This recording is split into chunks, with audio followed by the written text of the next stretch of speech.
Well, good morning. It is Saturday, the 19th of June, and we are gathered for a morning devotion, and again, Hebrews for Everyone by N.T. Wright. And we are in chapter 12, verses 12 through 17. So stop letting your hands go slack, and get some energy into your sagging knees. Make straight paths for your feet. If you're lame, make sure you get healed instead of being put out of joint. Follow after peace with everyone, in the holiness which is necessary before you can see the Lord. Take good care that nobody lacks God's grace.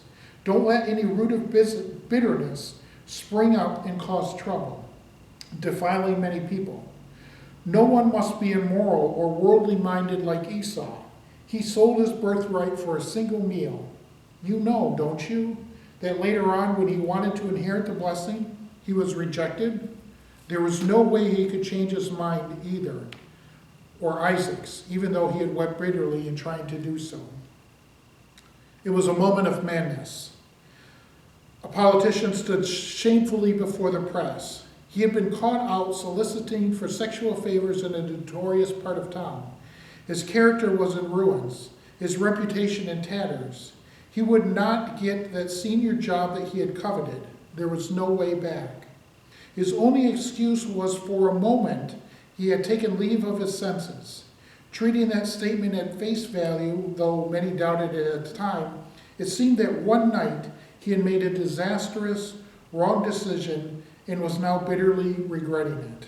Human character and reputation is like a tree. It takes decades to grow, but it can be cut down or burnt to a cinder in a moment's notice. While politicians do sometimes come back after public disgrace, though in my country they seldom get very far when they try. But the point of the sharp warning in this passage is that it is indeed possible to do something which brings your character crashing down into ruins and to discover that there is no way back. The classic example here was offered of Esau, the older twin brother of Jacob. His story is told in Genesis 26 and 27, and we need to remind ourselves what it's about if we're to see what Hebrews is saying here. And so we know the story of Esau and Jacob. Esau is out working all day and he's hungry, and Jacob tricks Isaac into giving him his blessing first of all that he has. And Esau comes in, and by that time it's too late. And you can read that in the Genesis stories. What's the point of what Hebrews is saying? He's saying make right decisions. He's saying in those moments that we are disciplined by God, in those moments in our lives that we feel our weakness, we need to be strong. And we need to make right decisions for the glory of God.